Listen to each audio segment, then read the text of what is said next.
You're watching the 643DP podcast with Derek and Patrick. For the 643. The stream is about to begin. For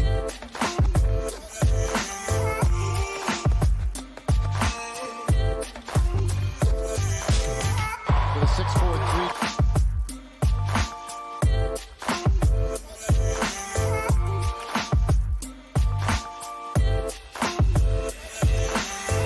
For the 643.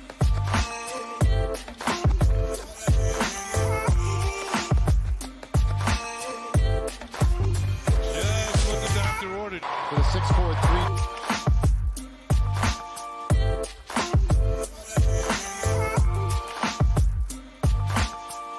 For the 643. Get your questions ready.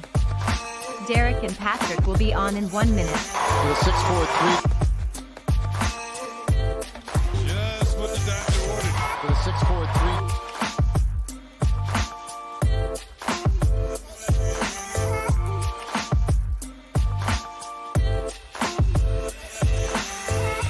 For the 643. For the 643. The stream will begin in 30 seconds. For the 643.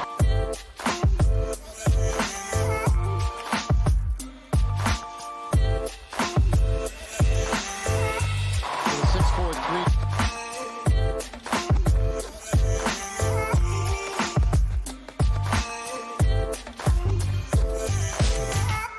Just what the doctor ordered.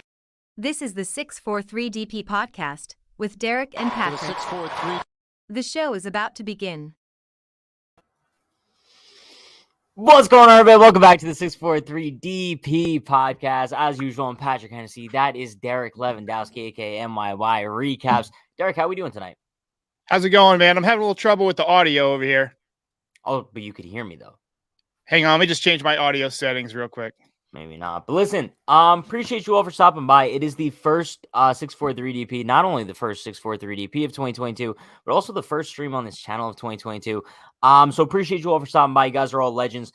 Derek, as you know, we're kind of like in the most exciting time in the offseason right now, right? News left and right. We got lockout stuff. We have so much to talk about tonight, don't we?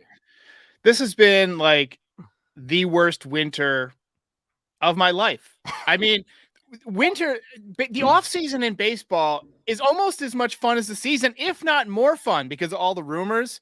Yeah. Like the winter meetings, I stay up all night watching MLB Network because something always breaks at like 2 a.m. So that's a little like tradition for me is, you know, the couple of days before the winter meetings, I get lots of rest and I eat really healthy.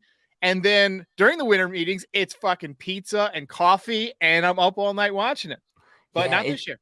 It's so weird. And listen, before I give my take on like the current state of the lockout, because I guess that's kind of like what we're focusing on for the most part today. But let's take attendance / roll call. Let's see who we got in the chat. Like I said, appreciate you all for stopping by. We got Christian, we got Yankees Tradition, we got you Elvis, Dan A. I like that name. It's like not Danny, it's Dan A. Get it? We got Pinball Jesus, aka King Chavez, Majestical Chicken with the W's. We got Hector. MYY Recaps. Not too sure who that is, but shout out to that. We got Nelly, Emmanuel. Appreciate you all for stopping by. You guys are all legends. But yeah, it's so weird because listen, especially like back in like my high school, middle school days, the thing that I would look forward to the most, like the week, 2 weeks before Christmas break, I don't know when it was, but coming home, turning on MLB Network and like seeing the MLB Network set up in the hotel. Derek, I always wanted to go, but it's never in New York. It's always in like a warm place. I love that more than anything. And the fact that we haven't gotten it in 2 years now, because last year they didn't do it because of COVID, I think. Right. And this year they're not doing it because of the lockout. Like, I miss the winter meetings. That's like the highlight of my offseason every year. It might be like handshakes. It might just be over now forever. You know what I mean? No, it might be. I mean, like because if you think stop about traditions, it, if you stop some traditions, like they just never start up again, right? Yeah, because like what's actually the actual purpose of the winter meetings? Well, I think it's a television thing. It's good publicity for the league, for the network. It's a place where everybody can meet in person at the same time. But now you don't really need to do that. You know, people, in fact, just don't want to do that with all these variants and stuff like that. There's no reason to get like 10 people in a boardroom, you know, or to get like a 3-team trade with. You remember that scene from Moneyball where Brad Pitt is sitting there and like the entire Indians fucking franchise is surrounding. Yeah. So I don't know why am I swearing so much tonight? It's That's the off fine. season. 2022, I guess. I'm rusty. New year, new me. It's so that's not how trades typically go. It's typically like phone call. That was for dramatic effect. But at the winter meetings, stuff like that actually happens because everybody's there. So they'll meet up in a hotel room. I don't know if you've ever stayed in a really nice hotel room, Patrick, but typically they have like a bar. What do you think I am, Derek? Well, I'm just saying because of your years, I didn't stay in a really nice hotel room until I was like 30, right? So, Damn. I mean, but you go to Vegas where they have it sometimes, and you get like a suite that it's like a living room with, a bar and a kitchen and couch and a couple of chairs, big screen TV. And then you get like bedrooms off to the side. And I've stayed in those suites and they're awesome. And you can have a bunch of people over. And that's more fun in Vegas to do than to go gambling and all that stuff, is to sit around in the suite and just like party with your friends and with your colleagues and stuff like that. And I feel like that's a lot of what the winter meetings are about. It's for these baseball executives to get together over drinks. There's a great story, and I don't want to hog all the airtime, but there's a great story about how over drinks, Joe DiMaggio was almost traded for Ted Williams. I heard about that in the 40s, because these guys are just like executives at their jobs, and they get drunk and they make a bad decision like anybody else. And so, I would just love to go to the winter meeting sometime and just like hunt around in the lobby for agents on the phone and just like pretend to be reading a newspaper and like steal their story. Yeah. Well, Derek, if we ever went and we saw like the little MLB Network setup that they have there, who we will not be seeing on the MLB Network set? That is Ken Rosenthal. Because Derek, this is something that we have to get into here. Hashtag free Ken in the chat, please. Free Ken. Because for those of you who are unaware of the situation, Ken Rosenthal, probably my favorite baseball reporter, along with Jeff Passan. There's a lot of good ones out there, but Ken Rosenthal is obviously in the cream of the crop, S tier in MLB reporters.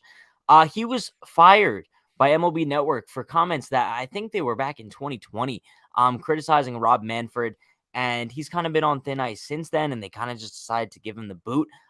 Absolutely disgusting. I think MLB Network just continues on their downward spiral, just firing very, very solid talents. But listen, they're going to be able to get opportunities elsewhere. Ken Rosenthal's obviously already with The Athletic and Fox, I believe, as well. So he's not really going to be missing out on them too much. But I think that it just goes to show how disgusting it is that MLB journalists are not able to report on what is going on unless they have an opinion that sides with MLB as an organization. Also, Derek, I don't know if you saw his comments, but they weren't that ridiculous criticizing Rob Manfred. It was just explaining the situation and kind of giving his take on it. So I think it's ridiculous. What do you think about it? So I have a lot of respect for our institutions of free speech, free journalism, and it offends me to the core when there's retaliation on someone for either journalism or free speech. And in this case, a little bit of both. And, I recently re-upped my package with DirecTV just so I could watch the MLB Network, but I've turned it off since that I haven't been watching any of those old games. It just pissed me off. So I'm boycotting them for a couple of weeks, as just a little show of civil disobedience. I think that Ken Rosenthal is beyond reproach as a journalist. I think he's somebody that I've been reading and watching for decades now. And he does so much off the field with his like bow ties for hope, I think it's called. He's just a great ambassador to the sport. And at a time when you're locked out and public opinion of your sport is at an all-time low since the last strike, since the last all-time low work stoppage, wouldn't you want to do things to elevate the game and not make little petty moves like this to piss fans off even more? I don't think it was possible for me to dislike Rob Manfred any more than I already did. And excuse me if I rant on Rob Manfred for a little bit, but that's all you. I remember when Bud Selig took over. I remember Bart Giamatti for a bit, Paul Giamatti's dad. Those guys, they got their fair share of criticism for things. Obviously, Selig had the steroid era, but Selig also did a lot of great things for the game. He instituted the wild card. there was no wild card. It was just like you had to win your division Sure. or that was it. He instituted a lot of good things. I can't think of one good thing that has come of Rob Manfred's tenure as the commissioner of baseball. Can you? Yeah, the runner on second base rule for extra innings. Oh, Probably God. probably the greatest thing of all time. No, but if you think about it, there's not necessarily anything that he has done to improve the game in any way. When I think about this game, I think about a long Sunday in the Sunday afternoon, sitting in my hammock, listening to the game on the radio. And as long as the game is on, I have an excuse not to resume my regular life. And he's trying to speed up that process. I don't like that. First of all, Yeah. now that I'm doing, the show, I can appreciate a shorter game. Watch parties are difficult sometimes. And, no one wants to stay up till like 2. Well, maybe you're a vampire, but I don't want to stay up till 2 a.m. before I have to go to work to do an extra inning recap, So I appreciate, a little, within reasons. You don't want every game going 3.5 hours. Yeah. But I think about a story about after 9/11. Keith Olbermann tells this story all the time. After 9/11, he was meeting with some firemen and some police officers, and one of the firemen came up to him and said, he said, hello, I watch SportsCenter. I'm a fan of yours. And Olbermann was just like, oh, thank you so much for your service, for your, being a part of this response or whatever. And Olbermann says, can I ask you the fireman says, can I ask you a question? Olbermann says, yeah, anything. He says, do you think the Mets still have a chance? I mean, and it was just like, in all that was going on, right? This guy was thinking about baseball because that's his escape, because that's all of our escapes. Yeah. If you're in this chat, if you're watching this, it's because baseball is your escape and you love the game the way it is. And I feel like he's trying to make too many changes too soon. He's trying to, speed up the game and change all these things and change the baseball, use 2 different baseballs in the same season without telling teams. It's just so many things. Now you're firing reporters for doing their job. I'm sorry. I'm over Rob Manfred.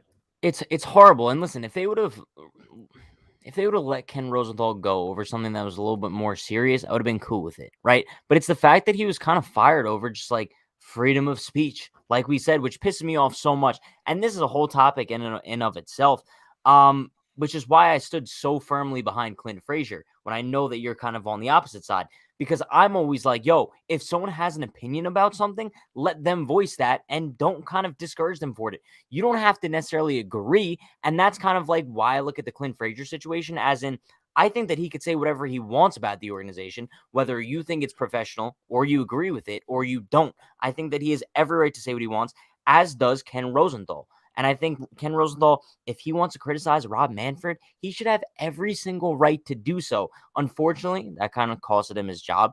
I saw someone in the chat say he didn't get fired. They just didn't extend him. Same thing in my eyes. They just didn't bring him back. But yeah, overall, it's a serious problem, not only Major League Baseball, but clearly just on social media and in the world in general, that people are not really respected for their opinions, which kind of sucks. But yeah, listen, I don't think Ken Rosenthal is going to have a problem finding any sort of success in life, though. Like I said, like he still has a lot of other avenues that he's doing. He's going to have a podcast with John Boy Media within 2 weeks. I guarantee 2 you. weeks, maybe a week. Yeah. But yeah, before we get into another topic here, do want to give a shout out to Jesus with $3 dono. Appreciate you so much, Jesus. I want to see if I can pop it on the screen here. You know, one thing I don't like about this, the stickers don't show on the screen. Not a fan of that. Don't like it. Yo, appreciate you so much, Jesus. You're an absolute legend. But Derek, listen, it's 2022. I'm gonna be honest with you. I go into like every year like setting goals for myself, making like New Year's resolutions. I'm not doing that this year. I'm literally going into 2022 and letting it roll.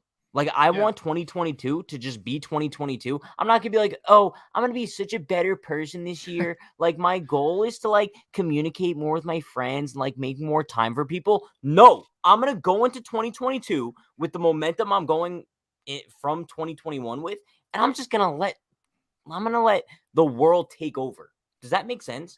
Oh, yeah, for sure. I mean, there's something to just opening yourself up to experience the richness of life. I'm scared of dying as much as anyone in this world. I'm absolutely terrified I'm going to be blanked out of existence. And so, I try not to live too rigidly. I just try and experience the richness of life and don't get too up and don't get too down. As far as New Year's resolutions and things like that, I've never been big on those. But one thing I do at the end of every year is I kind of do inventory on my life in the last year. Like what have I been doing wrong that I could do better? I I noticed last year I was just going to a lot of pasta and just like eating like shit. And I wanted to get, more fit. So beginning in the new year, I've been doing like a lot of intermittent fasting. I've been eating these things called vegetables, I think they're called. And I'm trying to, just make some improvements because I think if you look at, a year goal, like it's a long-term process, but each day I have goals. I know, Yeah. my goal every single day, and I've accomplished this every single day of my life, is to go to bed a different person than I woke up. Experience something during the day, learn something during the day, read something new. The worst day to me is when it's like 6, 7 o'clock in the evening and I've been laying on the couch all day and watching reruns of stuff I've already seen. Like, I feel like I've absolutely done nothing. I've never particularly enjoyed just sitting around. And so I treat each day as like its own micro goal. And I think that's an easier way to look at things. And then when the new year comes around, it's like, let's review, because it is it's a milestone. It's a mile marker in life. Where was I at last year? How did I do? What were my goals coming into that year? How did I work on them? And where am I at now? And so that's kind of what I do in a less formal way. I do shit like delete contacts from my phone that I, people that I'd never want to talk to, or, So that's why you don't answer my texts anymore. Nice. Appreciate that, Derek. No, but I agree 1000%. Like, I kind of look at like New Year's resolutions, quote unquote, the same way I view like Mother's Day, Father's Day. Now, obviously, for those of you who were in like the last stream when I was doing like the holiday tier ranking, you know what I'm talking about. It's one of those things where it's just like, I shouldn't have to wait until Mother's Day to tell my mom that I appreciate her. Just like how I shouldn't wait until 2022 to make a change in my life or to like set goals for myself of things I want to accomplish. Does that make sense? Because I'm not going to wait for everyone else to do something just for me to do it. I'm going to do it when I want to and when I feel like I'm ready to do so. Yeah. And, I've never been somebody who enjoys moderation. I dive into things, so, if I decide that I'm going to learn something or whatever, I'll learn the shit out of it. You know what I mean? And I'll spend months on that. And it doesn't matter how long it takes. Or if I decide, hey, I'm going to get myself into shape, I'll work out until I'm in shape and diet until I'm in shape. Like, it's not about the intervals of time. It's about the goals, right? Yeah, for sure. Listen, you know who kind of couldn't make a commitment to something for 2020? That's Eric Chavez, Derek. Oh, man. Great was segue, set, by the way. Thanks. He was set to be the Yankees' assistant hitting coach for the 2022 season. When that eventually does happen, we don't know. But today it was kind of announced that he dipped. He said bye-bye Bronx. And he's heading over to Queens to be the Mets hitting coach. So listen, nobody could really blame him for that. He's going to be the Mets hitting coach. When on the Yankees, he was going to be the assistant hitting coach, one of the assistant hitting coaches, because I think they're going to have two. So yeah, listen, Derek, I don't know where the Yankees are going to go in that route because apparently they are looking for someone to fill that void now. But overall, I saw a lot of people on Twitter kind of criticizing either A, the Yankees, or B, Eric Chavez for this. I don't really think anybody's to blame. I think it's as simple as he had a position with the Yankees. The Mets came along, offered him something better. I'm sure he's getting more money. He has a higher job title. Why wouldn't he take that? Like, who is there to be angry at here? I would bet anything that he went to the Yankees and said, hey, look, I've got this offer. It's for X across town. I've already committed to you guys. And so I won't back out if you want me to stay. But if you'll give me permission to take this, I'll take.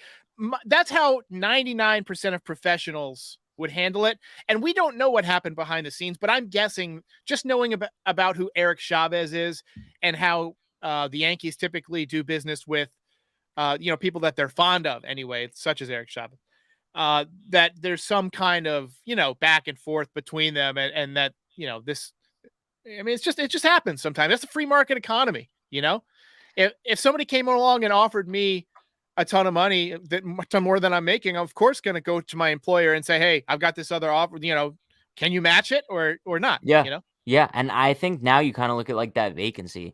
I would like to see the Yankees replace him with someone similar to Eric Chavez, kind of like a Carlos Beltran or like a Raul Ibanez. Just someone kind of like in that alley where they're kind of like a former MLB player would be able to provide that sort of experience. I don't really know who's out there on the market. I saw Carlos Beltran is not in the running of any of the Mets vacancies, so I don't know if that means that he's not in the running for any other MLB teams vacancies. I don't know. But clearly the Yankees do have, I think that's probably their only coaching hole now, right? Because they filled all the other spots. Yeah, everything's filled, and they don't necessarily have to replace Chavez. You would think that they would, because he was going to be like a jack of all trades and assistant hitting coach. I would think they'll bring in another hitting coach. Like I would assume, but I don't know necessarily if there's another person out there who was also a Gold Glove third baseman. You know what I mean? Like, who they obviously wanted somebody who has infield defensive experience. He was probably a good clubhouse guy. You know what I mean? So it's not going to be just like bring in anybody. Beltran, I think, is a really good ad because by all indications, he's a winner. He's a guy who's just a fantastic bench guy. Like, he picks up signs from pitchers and things like. I'm not talking about with a video camera, guys. I'm not talking about a little bit. I mean, hey, best of both worlds. Hey, no, but like, he's good at spotting tells from pitchers, right? And he was a switch hitter, so he could help people from both sides. And he learned how to hit in Yankee Stadium. If you remember, when he first got to Yankee Stadium, he wasn't doing very well because he used to hit a lot of fly balls to the opposite field and to center field in the air, right? Yeah. And they would be caught. And so if you look at his numbers, like right away, he was not good. And then the next year, he started getting out front a little bit more, and he had a lot more home run. I mean, his power didn't change. It probably even diminished because he got older. He just became a better Yankee Stadium hitter. Same thing with Raul Ibanez. Like, he was pretty good right from the start, but it took him a little bit. You know who I would love to see? And this is a pipe dream. Don't say it. Derek, if you say the name that I'm thinking of that I wanted to say, I'm going to be pissed, and I think you're going to say it. Just say it. Just say it. I want Jason Giambi. Oh, I wasn't going to say that. Okay, that's fine. All right. Well, Jason Giambi was like a clubhouse, like fun guy, but he was considered for a lot of like managerial positions. He played in New York for a long time. He played under Steinbrenner. He played with guys like Jeter and A-Rod, guys who had that real pedigree. And then he served as a pinch hitter late in his career. Like, he went from being an MVP to a role player. Yeah. And so, he's a guy who's kind of run the gamut.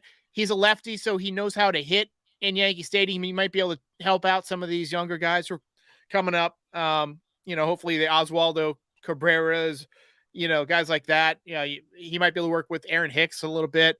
The other guy that I had in mind is Ichiro Suzuki. I don't think he would do it. I don't think so either, but that would be a solid option. He's also an unconventional type of hitter, so like his approach doesn't necessarily apply to everyone, but he's a really intelligent baseball player. Like, I mean, I think one issue would be probably the language gap. I don't know how well he speaks English. I apparently he does more so. I think so. More so in private than in interviews and stuff like that. But I would love to see Ichiro in pinstripes again. I love it. You ready for mine, Derek? I don't think you're ready. I'm ready, baby. So we were talking about Eric Chavez, right? Gold Glove, third baseman. Great clubhouse guy. Listen, solid hitter in his career too. You know who kind of takes all of Eric Chavez's accomplishments, times them by 2? A-Rod? Alex Rodriguez. Oh! Derek, give me him as the Where's Rally Rod? assistant. I know, he's in the closet. He's been in the closet since the wild card game. But listen, how can that not happen? I don't think that it would ever happen. But in my head, that makes so much sense because everyone throws Alex Rodriguez's name out there for every coaching vacancy. Oh, you want A-Rod to be the manager? Sure. You want to be bench coach? Sure. I don't think there would be any better fit for him to get his first coaching spot in Major League Baseball than to be the Yankees' second string assistant hitting coach. What is there to lose? You know what? I can't imagine A-Rod in any other uniform as a coach. Like, is A-Rod going to go be the Diamondbacks assistant coach or what? I think, I hadn't even considered A-Rod, but he understands swing mechanics as well as anybody. And he's played the entire left side. He wasn't only a third baseman; he was a Gold Glove shortstop. Yeah. Right. And then later on in his career, he became a role player. He's been through controversy. And he could help. He's been through as much controversy as anybody. He could kind of give people the ins and outs. There's a great story about Elvis. Bill Burr tells this story all the time about how Elvis was the first celebrity to go through everything, and he showed everybody all the things you're not supposed to do. Like, he hired a manager that scammed him. He spent all this money. He, went with every single woman. Like, he did everything wrong. He ate himself to death and died really young. Yeah. He did all the drugs, all of them in America, all the time. And he kind of showed how not to be a worldwide celebrity, like by going through it. A-Rod's been through things that he might be able to tell a young star, like, I wouldn't say Judge, because Judge doesn't really get in trouble, but let's say that somebody comes up. I'm just going to throw I don't know much about. He looks like a nice guy to me. I don't want to throw his. Let's say but Derek, imagine Correa having A-Rod in the dugout. Oh, Correa. I thought you said Perea, like no, Pereira. Correa. Oh, Correa. I mean, yeah. First of all, Correa loves A-Rod. Like, he was like his idol. He copied his they're like stance. best buds. I mean, look.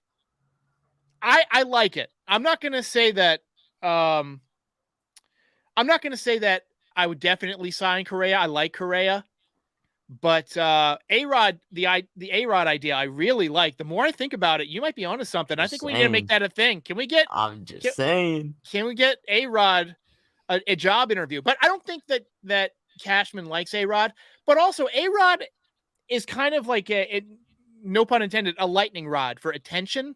I don't think the Yankees want that much attention going to the assistant hitting coach, right?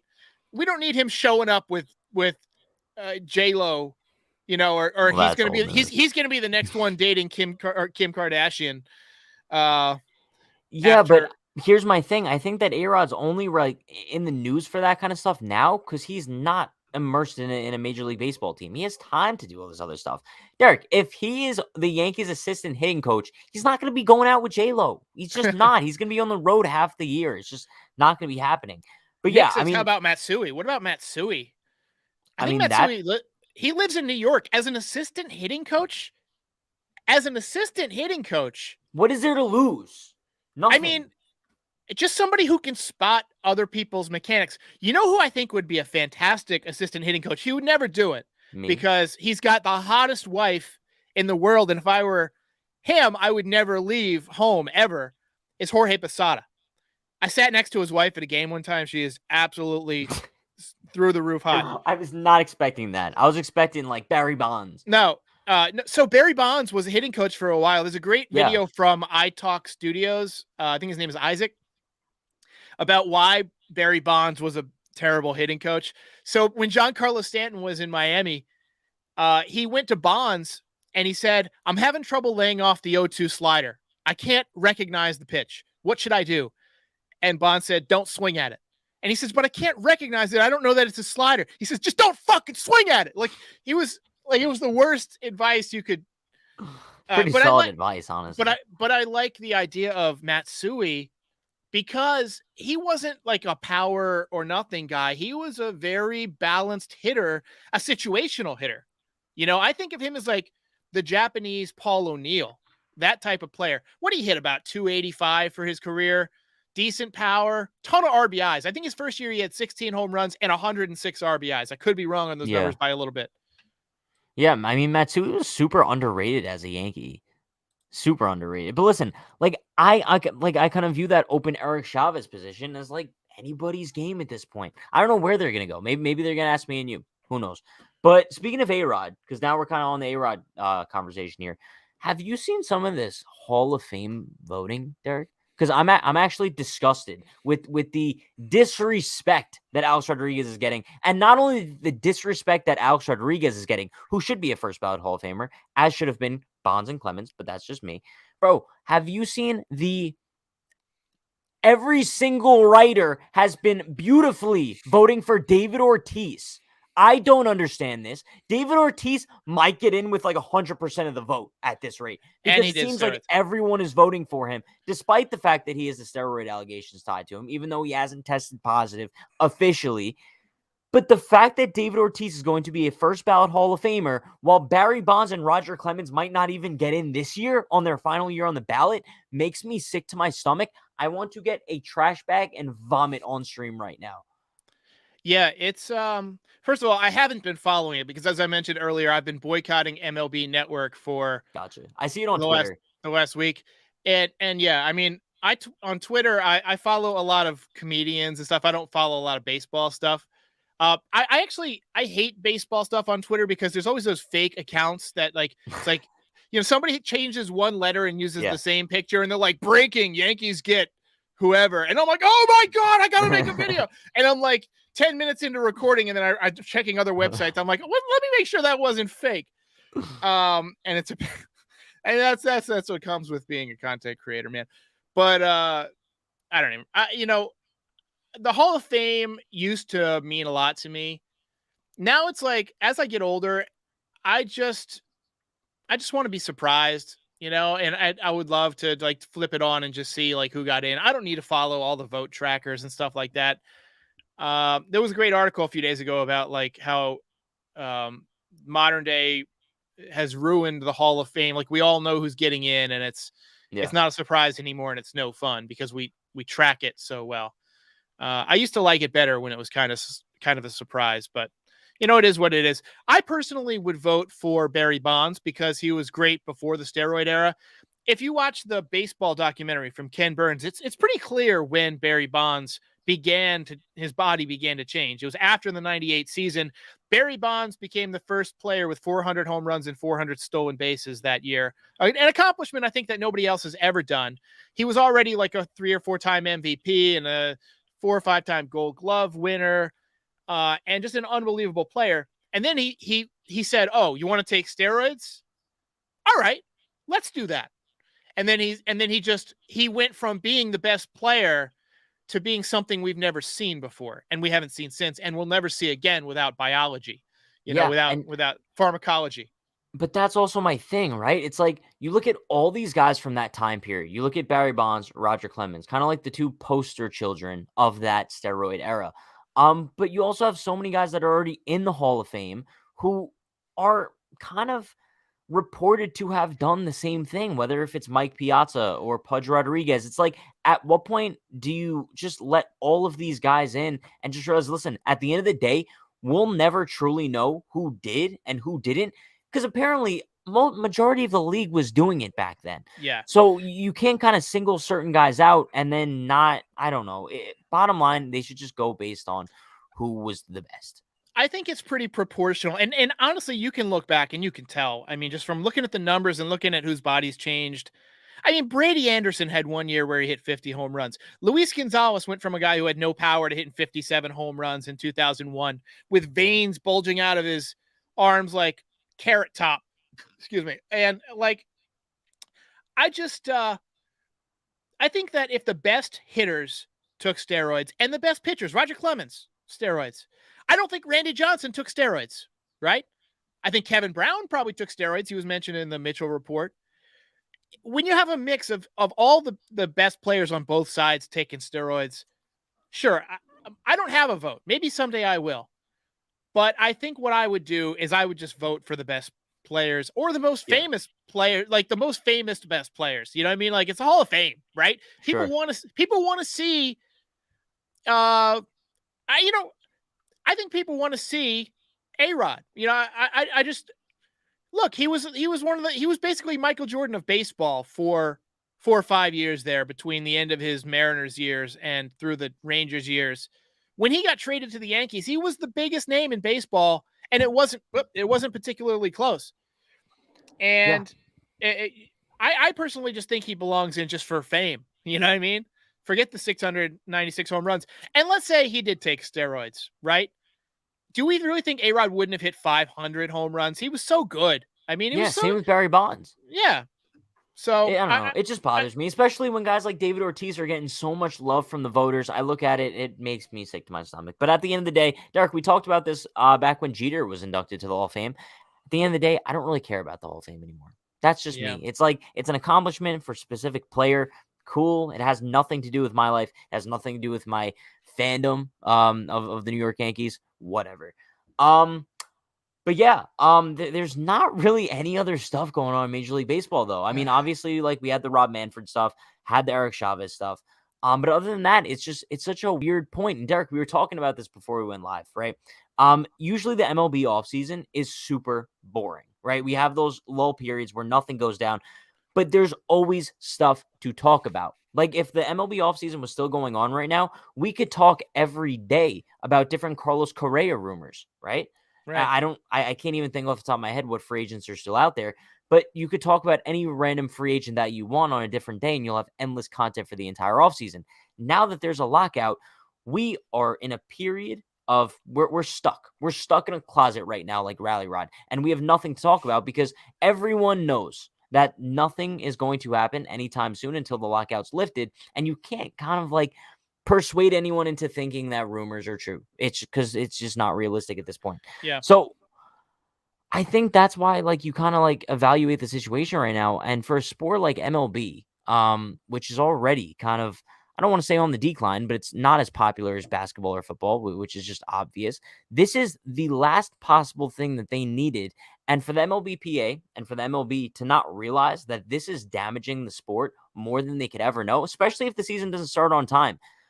How do they not realize how damaging this is to the sport? That, first of all, not only can channels like ESPN and other like major publications who already don't necessarily cover the sport, that now they really will not be, and also content creators like me and you who would normally cover the offseason stuff on a daily basis, we now have nothing to talk about. Yeah, I was mentioning this, I think it was before the show, that baseball is always kind of dead in the winter, except for the diehards like you and me. We can turn any kind of newspaper report into like an hour-long conversation, or in my case, a 5-minute long video. And it works. It's something to fill the time, to keep fans talking. Right now, there's nothing for fans to talk about. During other sports, during football or during summer, there's still football news. Like I still go onto YouTube and see football news, and I'm not even that much of a football fan. I barely follow football. Basketball, I watch a lot of basketball. I see tons of basketball stuff during the basketball off season. Like it's huge. Baseball is already not as exciting during the off season to the average fan, like to the normal fan. But this year it's especially dead. I've been watching other content creators. Like I watch all of them, right? And I'm watching them struggle to talk about topics. Today, John Boy and Jake did an hour-long conversation about Thurman Munson. And I'm not dissing Thurman Munson. Thurman Munson was a great Yankee. He's been dead since 1979. Yeah. Like, they should be talking about fixing the Yankees pitching staff like they did a couple of. There's nothing to talk about. You know what I mean? Like, they've ruined this winter with their greed, baseball. And I'm pissed. Yeah, and that's why, like, I kind of look at myself, right? And obviously, like, my streams, even during the regular season, I mean, I go off on tangents of other random things in the world. But, Derek, now that I kind of have to, like, do a stream, title it, Should the Yankees Extend Aaron Judge? But I'm like, psych, 5 minutes in, we're doing a holiday tier ranking list. Like, Yeah. Derek, it's wrong. It's wrong on so many levels because I'm the type of person, right, where I'm not going to create content just to make it. Like, I'm only going to do something if I'm passionate about it. So I'm not, as everyone knows, like during the regular season, even in the early part of the off season, I would stream every single day and talk about whatever news there was to talk about. I'm not going to stream every single day now and talk about nonsense because it's that famous saying, right? It's quality over quantity. I'd much rather have a stream once a week where we actually have some stuff to talk about because in the lockout, we only have enough news to do like 1 hour a week, if we're being honest with each other. Yeah, I mean, there's something to making sure that everything I put out is the highest quality I can. And yeah, a big part of that is the writing. I write every single video. And if there's nothing going on, I basically have to pull stuff out of my ass. I mean, you can only talk about stats for so long. And I like to operate at like the boundaries of my art form. You know, I consider myself an artist above, you know, I never wanted to be like a radio guy or anything. I'm an artist. I make little miniature films about baseball. And even my post-game shows, I mean, I want them to be more about the fans and the production and the experience and the feeling you get than like hard-hitting, data-driven baseball analysis. I want it to be fun, a fun baseball art form. And when there's no baseball going on, I'm doing these like 2022 previews, and I'm doing them to the best of my ability. Like, I think they're pretty good, but it's like, this is all shit that people already know. You know, if you follow the team, the people who are hardcore and watching my videos, they already know most of what I'm telling them, right? I'm not telling them anything new. I might get a few people that it's like, oh, I didn't know what happened with Garrett Cole's hamstring, or, you know, what was the deal with Severino. I might get a few of those, but I'm not expanding the conversation in the way I want to. And I'm not rising the tide among content creators because there's just flat out nothing relevant to talk about. And I'm not going to make things up for my audience. Like, I'm not going to invent a rumor. I'm not going to pretend to have a source when I don't. We saw people saying, "Oh, Bro, I hear I hear the lockout's almost over." I'm telling you what, that more than anything. This lockout has exposed a lot of people who I really respected as content creators. I'm not going to name any names, for just making shit up, making shit up to pretend they have sources, pretend they, and going back to the offseason, you have to be truthful with your audience above all else, right? And that's one of my tenets of creating content, is that if I don't believe it, I'm not going to say it, or I'll tell you, hey, look, this is a rumor. I don't believe it. Like the Matt Chapman thing. I didn't even want to do a video on that. Everybody was making a video, and I was like, I could do a video and just say the same thing everybody else has said, but that's not how I feel. I'm not going to pretend that I'm excited about Matt Chapman. So I decided I was going to zig when everybody else was zagging and rant about it because I was just unhappy. I'm off on a tangent now, but it's just like this whole winter has just been so frustrating for baseball and for content creators. No, I get it. Somebody says, is he throwing shots at Dan? I want to clarify. I'm not throwing shots at Dan. Dan clarifies in every single video that it's speculation, or that it's I watch every single one of Dan's videos. Dan is no one's throwing shots at Dan, bro. No. I'm talking about people on Twitter. I'm talking about people who like who say that they have inside information. Oh, I hear the lockout's ending soon, things like that. And people who I normally trust for, like, if they're talking about a rumor or something, I would be like, oh, this person might actually know what they're talking about. I don't trust those people now because they're full of shit. Yeah, so it's like, unless they have a blue check next to their name, I'm not believing them anymore. I always say that, Derek. I've said this so much, like before the lockout started. Everyone's throwing stuff in my chat being like, yo, Gary Sanchez resurgence bandwagon said the Yankees are getting Matt Olson. Dude, shut up. Like, I don't even want to hear about this stuff, because unless Ken Rosenthal or John Heyman, should I say it, tweet something out, I'm not believing it. Or Jeff Passan is what I'm saying. We got to talk about that guy, that Gary Sanchez resurgence bandwagon guy. Bro, I don't even want to talk about him. No, let me get into, because this guy has been an incredible dick to other content creators, to other people. Like, he's just an asshole in general. He goes out of his way to just be abrasive, and that's not the way to like get respect in the industry, or to get like, you know what I mean? Like, especially when he doesn't put his face out there, doesn't put his name out there. It's like he's hiding behind like a fake avatar and just like throwing shots at people. He started this Patreon where he was supposedly writing inside information. And like, he, in his description of the Patreon, he says, this is so much better than the people over at the Short Porch or the Bad Takes. I saw that. And I was like, that's why you're not going to make it. That's why nobody's going to want to work with you. Because you're trashing them, right? This is a community. I strongly believe, and this is why I have other content creators on. I had you on. I had Jason on.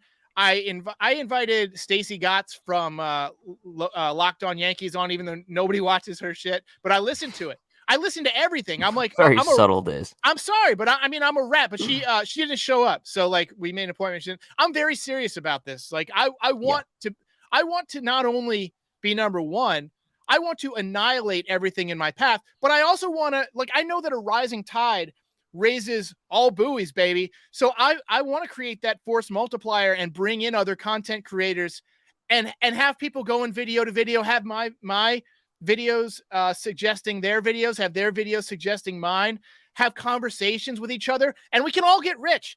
But when you take shots at people and you go out of your way to like just be a bad person, like this Gary Sanchez person, and he's trying to scoop reporters who've been working on this stuff for years. He's trying to take shortcuts and guessing something that he thought might happen and reporting it as fact when it's not true, right?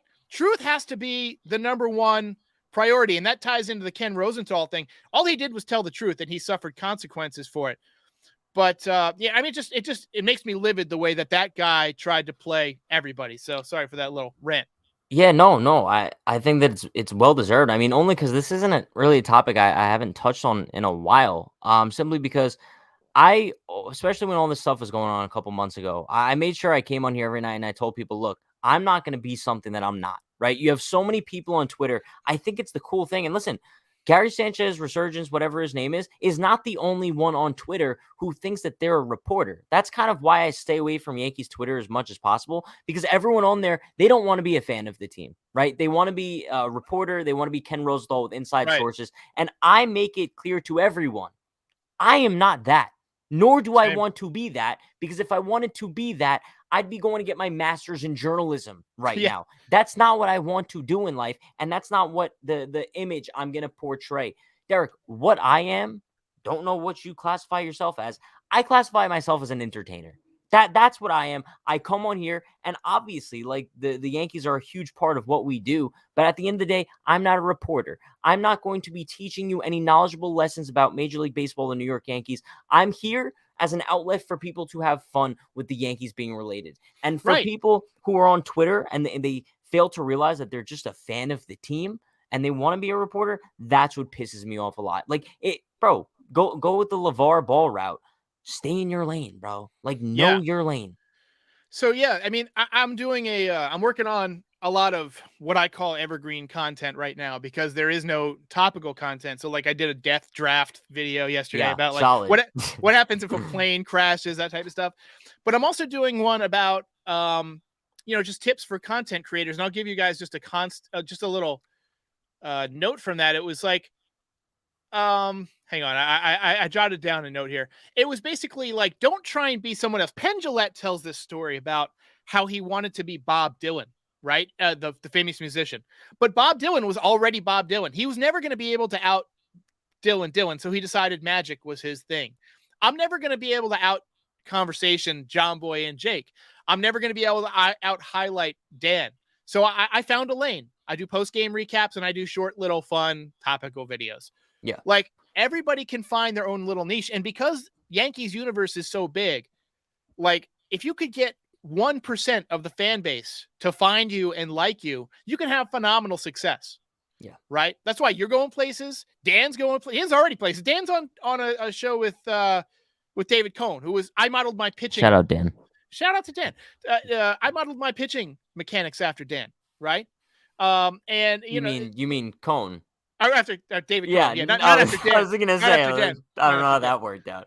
So, it's a, somebody says we should play wiffle ball. Oh my God. I would love to play wiffle ball, but I barely would smoke you, Derek.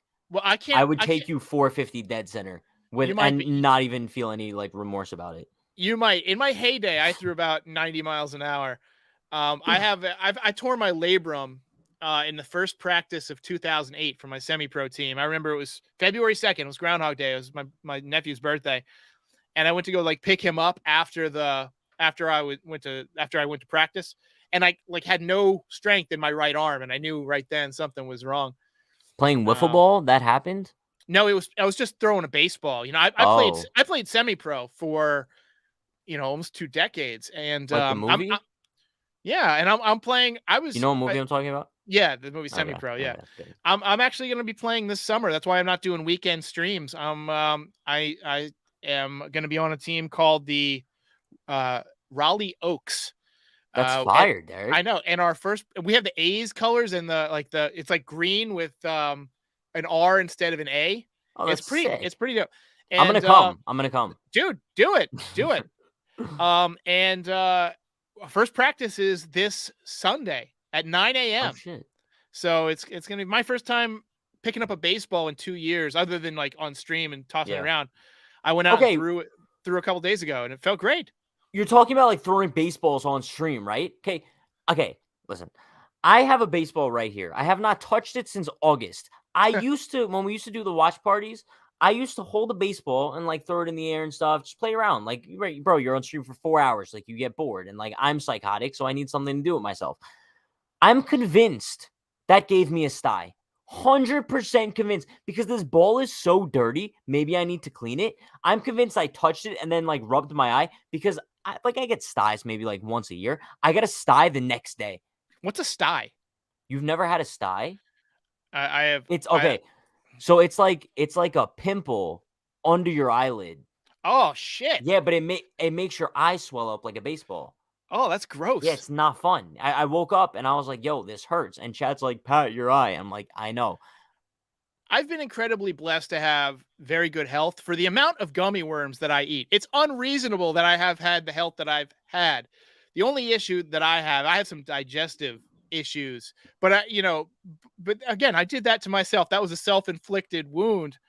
But I really haven't had any. I've never broken a bone. I've never had stitches except for when I had surgery in my mouth for a root canal, or not root canal, my wisdom teeth. So I had all 4 wisdom teeth out, and then I had to get on a plane like 4 hours later to fly to Kansas for the Semi-Pro World Series, the NBC World Series. And that Did you win? No, we came in 4th. We lost to Texas.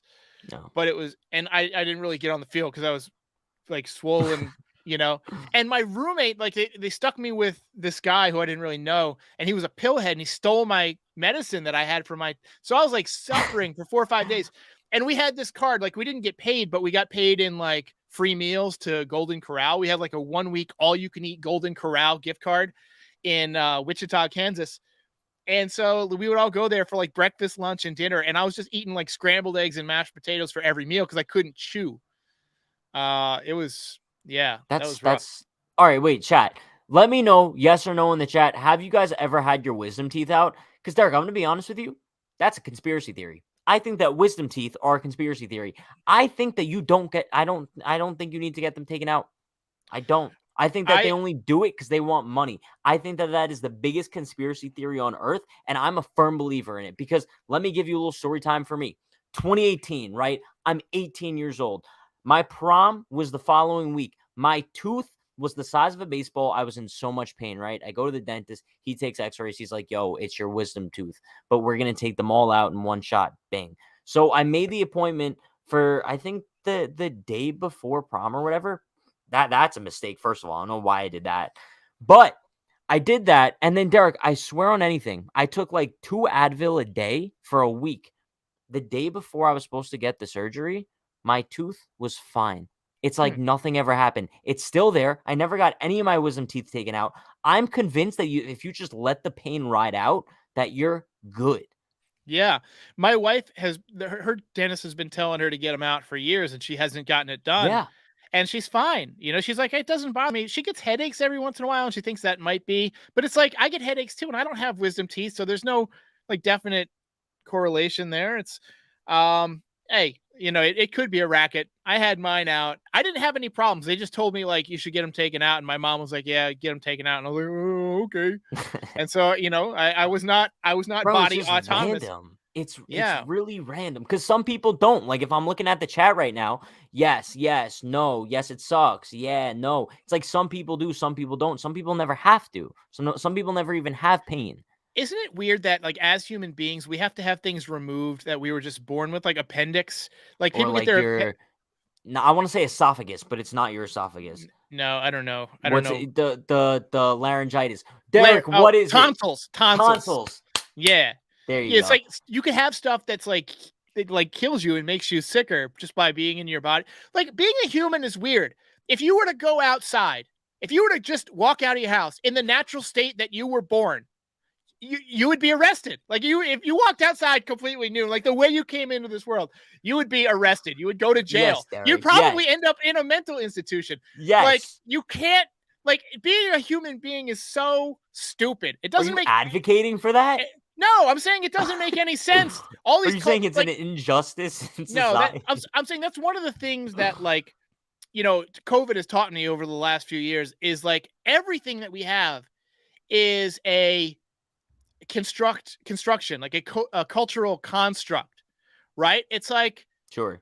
you know, why do we sit down and have dinner time? Like, why do me and my wife sit down and have dinner and eat the same thing? We're on two different diets now. Like it's like, why should we eat the same thing? Like, let's just make our own food and just eat in front of the TV. You know what I mean? Like, why do we have to sit at a table and both eat like something that one of us kind of likes, one of us doesn't, just because like it was cheap on sale? It's like, I need to eat healthy shit. You need to eat your own healthy shit.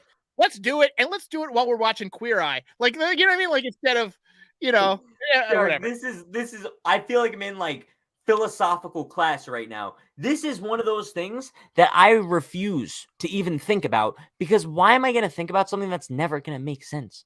That's like thinking of like what your purpose is on earth, Derek. Like, it's just not worth your time. Dude, my purpose. I went and so I'm just going to preface this by saying I've had an unreasonable amount of money coming in from NYY recaps this year. So I've been spending it on all the shit I've been wanting to do. I bought a massage chair and I had a past life regression, hypnosis. I paid a hypnotist $500 to take me into a past life. Listen to this story. This is a great way to end the night. I was speaking in a language I don't speak. It was recorded. I was speaking in a language I don't speak, and I was going in and out of English. And then I was talking about how I was on this ship, and the ship was tipped over, and I was clinging on to like, I don't even know what it's called, but I was describing it. The Titanic? No, it wasn't the Titanic. It was, and it had letters written on like this piece of equipment. And my therapist says, "What are the letters?" And I spelled out HMS Hawk, but I spelled it with an E. I spelled it like she thought I spelled Hawk wrong, but I spelled it HAWKE. We Googled it after the session. It's a real ship, and it was sunk in 1914 by a German U-boat. Okay, but did you know about that before going into this? Never heard of it. I had never heard of it. You paid someone $500 to convince you died from a boat? They put me into hypnosis, and they also got me to stop drinking soda. They gave me a post hypnotic suggestion, and I haven't had a soda in like weeks. Bro, it was crazy. How did they? Somebody says, "Is Derek okay?" This is off season, Derek. I got nothing else. I don't think I'd let anyone pay me to do that. I would, bro. Why would I want to do that? Like, what do you gain from that? I was curious. I've you know, and we might go over. Is it okay if we just go over time? I can just talk till whenever. Yeah. I mean, I got nothing to do. I've always been fascinated with the nature of human existence. I mean, I've never been religious, but I think about like, how did everything begin? Like, how did the universe begin? Because if you say God, well, then you have to say like, who created God, right? Like, the universe is so complex that I don't think we'll ever fully grasp it. And I want to know my role. You know, like if you think about a bee, what does a bee do? It makes honey. What do plants and stuff do? They create energy. They create like, you know, chemicals for the environment to help the earth live. What do human beings do? I have no idea what we do. And I want to understand, like, what's the role of being, like, what is a human supposed to do? What is there an actual purpose in life? And over the last 6 years, I've been working from home. And I've basically given myself pretty much a doctorate level education, reading all sorts of scientific papers, watching every interview I can on human neuroscience and consciousness. And everything that I've come to believe flies in the face of the old Derek, who was an atheist and didn't believe anything had any kind of meaning.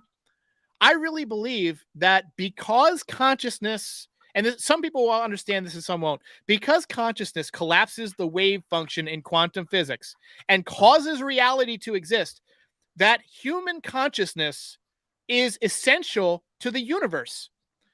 And because of that, I believe that we cycle in and out of lives, and there's, you know, probably many, many lives eternally, and we don't necessarily have to remember them. but the state of the state of being seems to be a fundamental part of the universe. And I just like to explore that. So Derek, sorry if that was a little bit too. I'm gonna be completely honest with you. This topic of conversation way past my stratosphere. I'm sorry. And, like, I'm sorry. It's something that, like, I don't even think about opening myself up to. If I'm just being completely honest with you, I'm here. I go day by day. I do what I gotta do, and that's that.